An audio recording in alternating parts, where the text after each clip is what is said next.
concerns the City of Johannesburg's recent decision to impose a new 200 Rand fixed service charge on prepaid electricity. It came into effect at the start of July, and it has caused an outcry, even though the city says it had already been approved for the 23-24 financial year after consultations and finalized with the integrated development plan and budget public participation processes. So it's hardly new is what the city is saying. But residents are upset, especially because it comes amid rising rates and taxes and the electricity price increase. Johannesburg Mayor Kabelo Gwamanda joins us now to talk about this. Mayor, good morning to you. Thank you for your time and welcome to the program.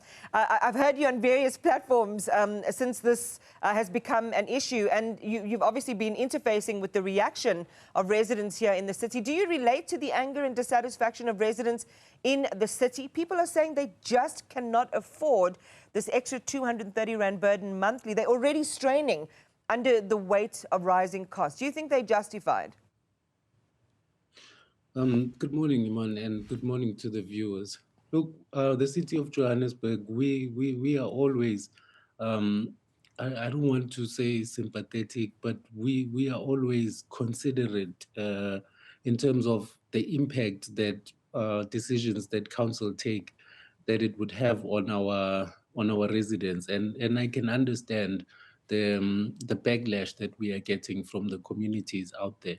The only issue there in relation to the fee that we have introduced is the fact that ever since 2018, when this particular report was tabled in council, it was meant to play a significant role in the area of our infrastructure, and the fact that the mayoral committee in 2019 had to take a conscious decision that it needed to withhold this particular implementation until further notice was a clear indication of the consideration of the administration, as well as taking into account the burden that it would bring to our residents. But there are also equal and opposite implications on our failure to implement such fees that are required for the completeness of the revenue in the city of Johannesburg, because then critical aspects of our operations then become compromised in the long run, as you would have noted. In the past 12 months, the city of Johannesburg has been grappling for the most part with the issue of infrastructure, and it is indeed a hard decision that needed to be taken, but taken nonetheless for the right reasons that will preserve and ensure that we mitigate and completely alleviate the issue of the infrastructure backlog in the city of Johannesburg. We'll come back to that, just what the money is going to be used for. But as you say, I mean, this is a decision that was approved. It had mayoral committee approval, a city approval, you know, back in 2018, 2019. 5-6 years is a long time since that initial approval was given. And we are in a very different context right now. Did you not think, as an executive, that perhaps it was time to revisit it by going through the processes again with residents to see how they would manage in a new context where inflation, low growth and a burden on individual households is very much a reality? No, thank you very much. The city of Johannesburg did, in fact, embark on an IDP process, which is a vigorous community engagement process that is legislated in the city of Johannesburg, that would seek to solicit the comments and the views and the dissatisfaction of our communities at large. It's broad in nature, and it also focuses on areas such as targeted stakeholder engagements, where we have segments like ratepayers, and we have segments like academia, and this is where these issues are ventilated, and these platforms where concerns are raised sharply, and the justification thereto and the reasoning behind the fees that are being introduced, and the additional costs affiliated with many of our service delivery offerings are introduced and debated upon. And then ultimately, that process is approved by council, and it forms part of the budget that will be tabled for that particular financial year. And in this instant, the introduction of this fee by City Power comes at the back of such processes having taken place in the past couple of months. All right, so this is new. You went back, so not only was this IDP process followed in the 2018-2019 period, but also recently, so you feel like you've ticked that box. But we come to the question, and this is where a lot of the criticism exists, is how will this affect low-income families who are already living hand-to-mouth? I know that you were also in a conversation with Alta early in the day, but they have been quite public in saying that this money, this 230 Rand, including VAT, is going to force families to make tough choices between the essentials like food, healthcare, and electricity. And in fact, it could have the opposite effect of leading to people defaulting, disconnections, and provide you with another problem that you're going to have to deal with a few steps down the road. What are your thoughts? What's your response to that? Thank you very much. So I think we need to register the fact that it's not a box-ticking exercise. Although it is a difficult decision that needed to be made, but the reasoning behind it is justifiable for the most part. But in terms of the families that we would consider as the city of Johannesburg as indigent, we have excluded them from paying that particular fee. And I think there's a formula that City Power would be using in terms of the recharge vouchers that would be purchased on how this particular deduction would be made for families that that would not ordinarily be able to afford high amounts of units at a time. So it is a hard it was rather a hard decision that the city needed to take, but it was taken in the best interest of the sustainability of the constitutional mandate of the city of Johannesburg as a local municipality first, and ensuring that we do not compromise the integrity of the infrastructure further than it already is, because it is important for us to ensure a constant supply of electricity for the long run, because this forms part of the long-term plans that the city has to intervene on that level. Yes. Yeah, I mean, I specifically use low income and not indigent. I know that there is a ring fence around the indigent. I'm talking about people who are just above that band, who still qualify for the rates, but who are not necessarily, you know, sort of financially free, put it that way, where every cent and every rand is counting. While we're mentioning the indigent cohort, Mayor, can you give us some numbers as to how many people that represents here in Johannesburg?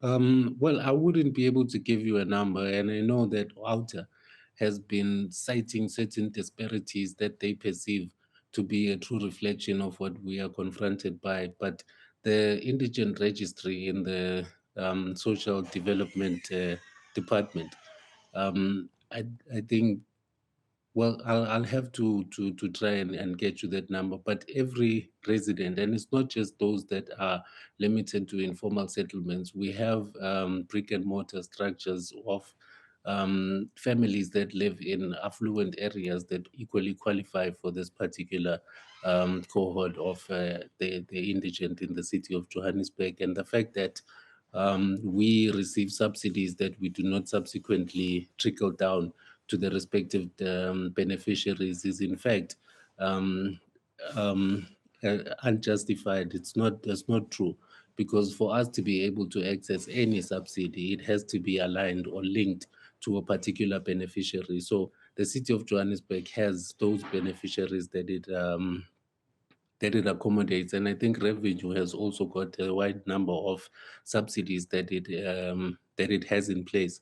So the indigent registry that we have is one that I would not be able to give you a direct response from the top of my head. But all right, we'll come back to this one. It is important, and I want to be fair. I mean, I want us to be able to home into that and be able to get that information credibly. So we can come back and we'll hear back from your office on that. But here's the other criticism, Mayor, is that, you know, this move seems to represent the easiest solution, just pass the cost on to residents, you know, because you haven't done the basics. And I want to build this up in the following way. In the 22-23 financial year, the city of Johannesburg lost over 6 billion Rand in lost trading revenue. Part of that was water, but 4.2 billion Rand of that was electricity. COJ losing nearly 2,900 gigawatts in the year, and that was close to 30% of the bulk units that were purchased from Eskom and the Calvin Power Station. So it's a staggering amount. And experts say that while that, some of it we can say is because of technical losses on the power lines and so on, at least half of that, 3 billion rand of that money could have come into the city's pockets if you dealt with the basics. And the basics are dealing with theft, bypassing of meters, damaged meters, and a whole range of things which I know that you're aware of. So how do you respond to that? That it's really the easy route out in passing on the cost to the consumers to take care of all the work that it's supposed to do in terms of the electricity infrastructure, but you're not getting your house in order? Your submission. But just to respond, yes, we have technical and non-technical losses that we experience in the city of Johannesburg, and part of which had been a dispute between ourselves and Eskom, citing the fact that we owe them a considerable amount of money. But equally so, the city of Johannesburg has, through its meter that it has installed,